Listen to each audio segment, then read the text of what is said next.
వర్షాలు పడి తీవ్రంగా వరదలొచ్చి జీవితాలు చాలా చాలా అతలాకుతలమైపోయాయి. ప్రభుత్వాలు ఏం చేస్తున్నాయి, ఎంత చేయగలుగుతున్నాయంటే ఎప్పుడూ కూడా ప్రభుత్వాలు చేసేవి సరిపోవు. అండ్ ముఖ్యంగా ఆంధ్రప్రదేశ్‌లో, ఇక్కడ తెలంగాణలో కూడా ఎన్నెన్ని కుటుంబాలు ఎన్ని రకాల ఇబ్బందులు పడుతున్న పరిస్థితులు చూసాం. జనం రోడ్ల మీదికి వెళ్ళిపోయి అసలు ఇళ్లను వదిలేసి వెళ్ళిపోయిన పరిస్థితులు కూడా చూసాం. అటువంటి క్లిష్టమైన పరిస్థితిలో ఇదిగో నేనున్నాను, నాకు చేతనైన సాయం నేను చేస్తానని చెప్పి అసలు మొత్తం తన టీంని, తన బృందాన్ని పట్టుకుని బయలుదేరిన ఒక వీర వనిత, అందరికీ సుపరిచిత philanthropist and more than anything అసలు సొసైటీలో ఒక అమ్మలాగా ఉంటుంది తను. తనే నిహారిక రెడ్డి. అండ్ నిహారిక గతంలో కూడా ఐ డ్రీమ్‌లో తన కథంతా చెప్పుకుంటూ వచ్చింది. తన నిహారిక ఫౌండేషన్ ద్వారా తను చేస్తున్న ఎన్నో మంచి పనులు కోవిడ్ టైంలో అవన్నీ మనం తెలుసుకున్నాం. ఈసారి వరద బాధిత ప్రాంతాలలో తన ఫస్ట్ హ్యాండ్ ఎక్స్‌పీరియన్స్ ఏంటో తెలుసుకుందాం. నిహారిక, హాయ్ అక్క. Hi. Thank you first of all for doing your great work. చాలామంది లైఫ్స్‌ని నువ్వు స్పృశించే ప్రయత్నం చేశావు ఈసారి. థ్యాంక్ యూ సో మచ్ అక్క. అండ్ మీరు కూడా అంటే నార్మల్గా సెలబ్రిటీస్ ఇంటర్వ్యూస్ అలాంటివే కాకుండా హెల్ప్ చేసే వాళ్ళని కూడా ముందుకు తీసుకొచ్చి మళ్ళీ ఒకసారి ఇంటర్వ్యూ చేస్తున్నందుకు థ్యాంక్ యూ సో మచ్. నేను మళ్ళీ లాస్ట్ టైం అన్న మాటే అంటున్నాను. నువ్వు ఒక పోస్ట్ పెట్టి ఒక ఫోటో పెట్టావంటే వేల మంది స్పందిస్తారు. అది నువ్వు సంపాదించుకున్న మంచి పేరు, అది నువ్వు చేసే నీ చర్యల్ని బట్టే అవన్నీ అయ్యాయి. కాబట్టి you are a celebrity in your own right. Thank you to all అక్క. సో ఎక్కడికి వెళ్ళావు నిహారిక ఈసారి? ఈసారి యాక్చువల్లీ ఫస్ట్ ఫ్లడ్స్ వచ్చినప్పుడు నాకు ఫస్ట్ కాల్ చేసింది ఏంటంటే విజయవాడ ప్రేడ్ లైక్ ఆ రోజు అమావాస్య రోజు చాలా ఎక్కువ వాటర్ ఎక్కువ ఫ్లోట్ అవుతూ ఉంటుంది, ఏమవుతుందో సగం విజయవాడ మునిగిపోతుంది అనుకున్నప్పుడు ఆ రోజు నైట్ అంతా నిద్ర లేదు. ఎందుకంటే విజయవాడ ఈజ్ లైక్ ఎమోషన్. అమ్మవారు కనకదుర్గమ్మ అమ్మవారి దగ్గరికి వెళ్ళినప్పుడు I can feel it in my అమ్మ. మా అమ్మ దగ్గరికి వెళ్ళినంత హ్యాపీగా అనిపిస్తుంది. అలాంటిది అమ్మ, నీ మనుషులు నీ దగ్గర ఉన్న వాళ్ళు ఇలా అయిపోతుంటే నువ్వు చూసుకోవా అని చెప్పి చాలా బాధేసింది. ఎందుకో తెలియని ఒక బాధ. అంటే నాకేం అక్కడ సంబంధం లేదు, నాకు చుట్టాలు లేరు, ఎవరూ లేరు. కానీ నాకి ఆ అమ్మకి ఉన్న రిలేషన్ తోటి ఇంతమంది నీ దగ్గర ఉన్న వాళ్ళు ఏమైపోతారు, రాత్రికి రాత్రి ఎక్కడికి వెళ్ళిపోతారు, వాళ్ళ పరిస్థితి ఏంటి అనిపించింది.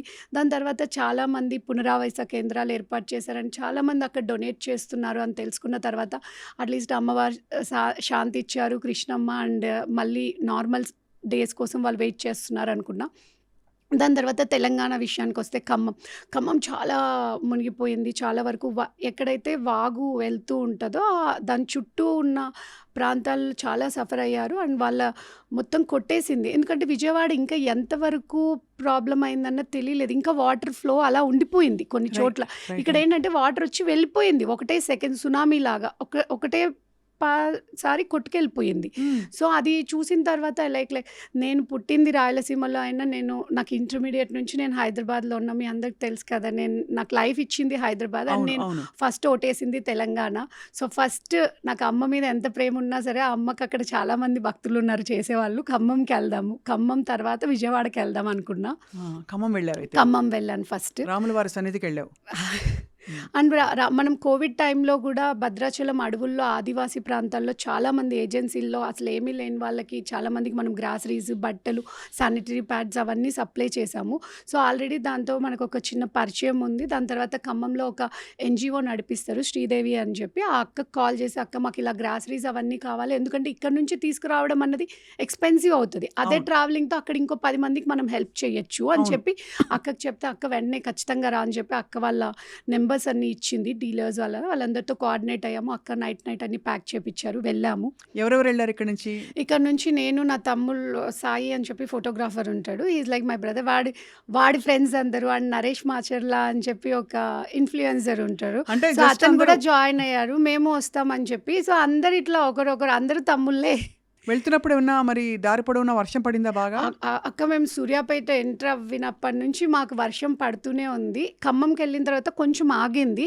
సో మేము రైస్ డిస్ట్రిబ్యూట్ చేసేటప్పుడు అంతా కూడా వర్షమే పడ్డది. కానీ మేము డిస్ట్రిబ్యూట్ చేసిన తర్వాత మనం వచ్చింది ఇది కాదు, మనం ఇచ్చే రైస్ వాళ్ళకి ఎక్కడ సరిపోతుంది, అసలు ఎంత ఫ్లడ్ ఉంది, అసలు ఏం జరిగిందో తెలుసుకుందామని చెప్పి మేము మొత్తం ఈవినింగ్ వరకు అక్కడే ఉండి అక్కడ సిచ్యువేషన్స్ అన్నీ చూసుకొని ప్రతి ఇంటికి వెళ్ళాం. అంటే మనము 1000 ఇళ్ళకి వెళ్ళలేకపోవచ్చు, అట్లీస్ట్ ఒక కాలనీ, ఒక రోడ్ కన్నా మనం కవర్ చేద్దాం. అసలు వీళ్ళ సిచ్యువేషన్స్ ఏంటంటే ఒకటి తర్వాత ఒకటి వింటూ ఉంటే అవన్నీ తలుచుకుంటుంటే కూడా కాంట్ ఈవెన్ ఇమాజిన్. అక్కడ మొత్తం కొన్ని అయితే జస్ట్ 4 గోడలు ఉన్నాయి, పైన రేకులు మొత్తం ఎగిరిపోయాయి. ఇంటిలో ఒక్క వస్తువు కూడా లేదు. మొత్తం కొట్టేసింది. బట్టలు, గిన్నెలు, వండుకోవడానికి ఏమీ లేవు. ఒకరింట్లో ఏమో మొత్తం డ్రైనేజ్. ఒక్కొక్క టీవీ మా ఇంట్లో కూడా లేదు. అంత పెద్ద టీవీ, ఫ్రిడ్జ్‌లు, ఏసీలు, కూలర్లు అన్నీ ఎళ్ళిపోయాయి. ఒకరింట్లో టైలరింగ్ మిషన్ మీదనే ఆధారపడి బతుకుతారు వాళ్ళు. వాళ్ళ మిషన్స్, బట్టలు అన్నీ ఎళ్ళిపోయాయి. వాళ్ళందరూ ఒక ఇంట్లో అయితే బాత్రూమ్‌లో కంబోర్డ్ కూడా లేదు. ఎగిరిపోయింది వాటర్‌కి. వాటర్ ఫ్లోకి. పిల్లల బుక్స్ పాడైపోయాయి. ఒక ఆవిడ చెత్త తీసేస్తదంట. అది తోసుకుంటూ వెళ్తారు కదా అక్క. తోపుడు బండి అంటారు. తోపుడు బండి. అది ఎగిరిపోయింది. అక్కడ ఒక బాబుని హాస్టల్‌లో జాయిన్ చేసింది. ఒక బాబుని ప్రైవేట్ స్కూల్‌లో జాయిన్ చేశారు. ఎందుకు ప్రైవేట్ స్కూల్‌లో జాయిన్ చేశారు? మీకొచ్చే ఇంత తక్కువ డబ్బులతోటంటే, మాకు ఈ దగ్గరలో గవర్నమెంట్ స్కూల్స్ లేవు. అదొకటే ఆప్షన్. ఆ ఆప్షన్ కోసమనే మేము ఈ ఇంట్లో ఉంటున్నాం. అది. సో, ఒక్కొక్కరి అంతా పోయాయి. ఇప్పుడు ఎలా ఫీజులు కడతారు? ఎలా బ్రతుకుతారంటే, అట్‌లీస్ట్ నాకొక బండి కొనిస్తే చాలమ్మా నేను మళ్ళీ సంపాదించుకోవడానికి ఆ ఇంటి రెంట్ 2000. ఆమె ఎంత చెత్త ఏరుకొని ఎంత ఇస్తే ఎంత డబ్బులొస్తది మున్సిపాలిటీలో అండ్ వాళ్ళందరికీ ఆహార సరఫరా చేసావా నువ్వు?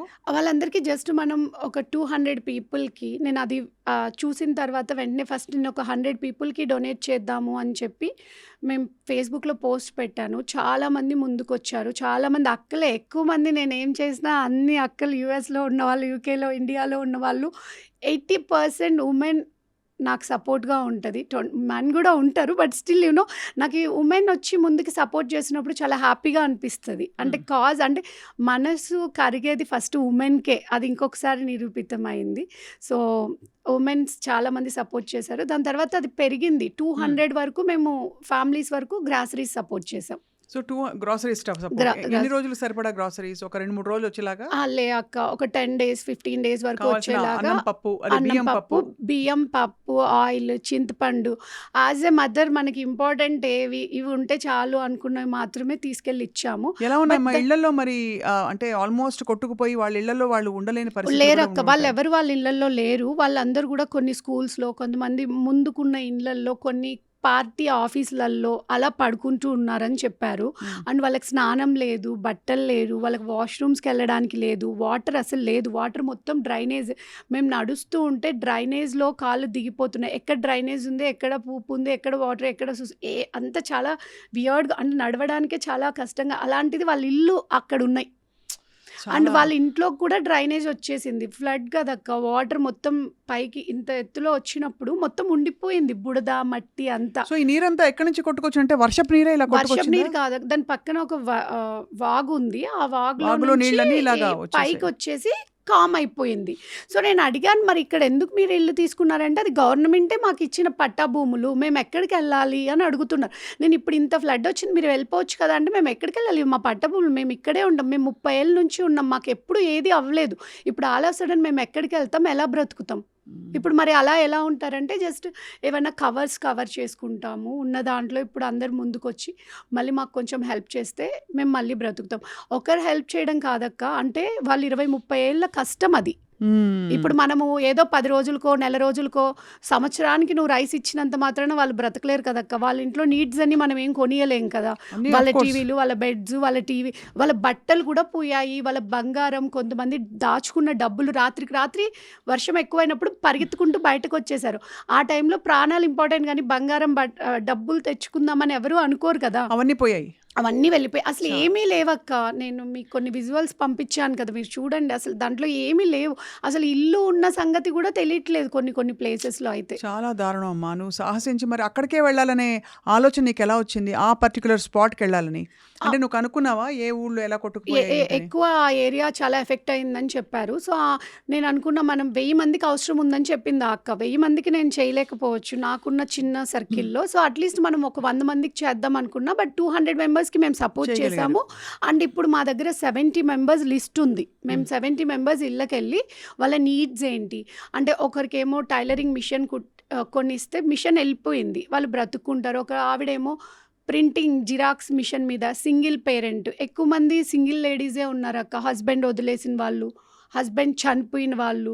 ఒక ముసలావిడకైతే హస్బెండ్ లేడు, కొడుకు చనిపోయాడు, ఎవరూ లేరు. ఆమె ఒక్కతే ఉంటుంది. ఆమె ఇంటి పైన రేకులు వెళ్ళిపోయాయి. ఆమె కొంచెం రేకులు వేపించి ఒక నెలకు సరిపడా సరుకులు, ఒక 4 గిన్నెలు ఇస్తే వండుకొని నా ఇంట్లో నేను తింటా అంటే. ఒక ఆవిడేమో చాలా పెద్ద ఆవిడ, ఆవిడకి ఎవ్వరూ లేరు.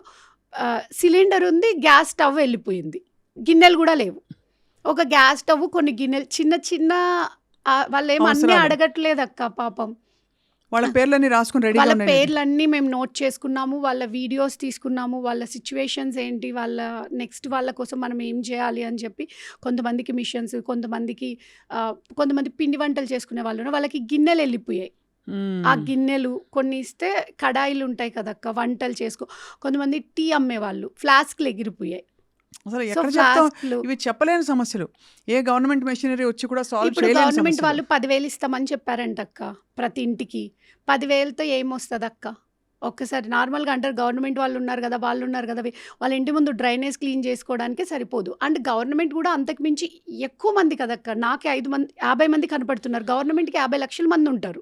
సో, వాళ్ళు కూడా అంతకు మించి చేయలేకపోవచ్చు. కానీ మరి మనం ఏమిటి పరిష్కారం దీనికి? ఏదో ఒకటి అందరూ ఉండాలి కదా! మనుషులు కదలాలక్క. మానవత్వంతో మనుషులు ముందుకొచ్చి ఎలా అనుకుంటారంటే ఏముంది మొన్న ఇచ్చాం గదా రైసు మళ్ళీ ఏమిద్దాంలే. వాళ్ళకి ఒకటే ఎళ్ళినోళ్ళకి 2 సార్లు ఎళ్ళాయి అని ఆలోచిస్తూ ఉంటారు. అలా కాదక్క.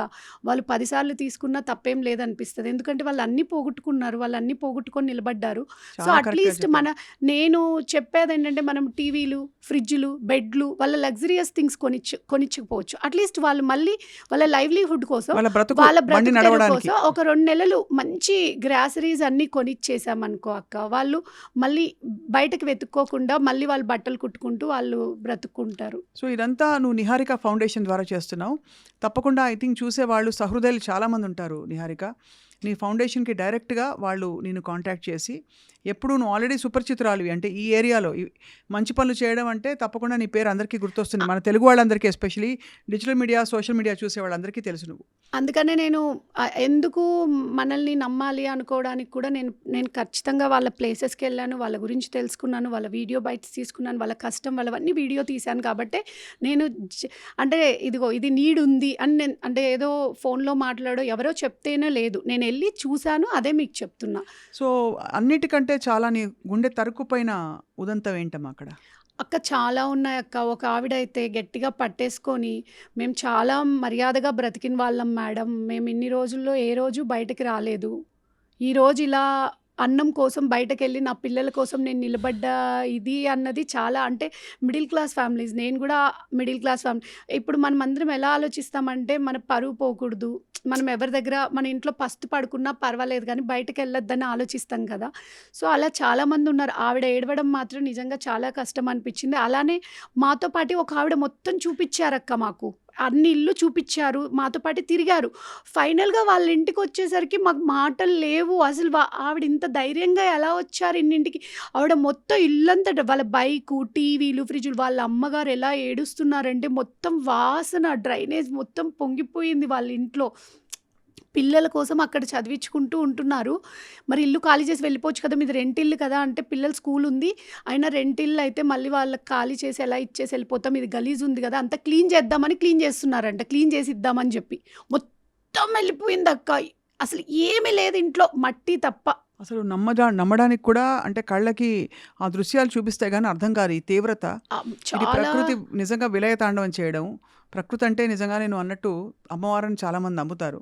మరి ఏమి మనం తక్కువ చేసి మానవాళికి ఇంతటి ఒక కష్టకాలం వచ్చిందో నిహారిక. కానీ ఇలాంటి వాళ్ళు ఉన్నారు కాబట్టి ఖచ్చితంగా అలాగే చాలామంది సినీ ప్రముఖులు ముందరకొచ్చి అవును. విరాళాలు ఇచ్చారు. మనకి అల్లు అర్జున్ చాలా విరా మంది ఇచ్చారు. ఇచ్చారు. ప్రభాస్ అలాగే గారు, ప్రభాస్ గారు ఎన్టీఆర్ ఇచ్చారు, అందరూ ఎన్టీఆర్ ఇచ్చారు. గారు ఇచ్చారు, అందరు ఇచ్చారు.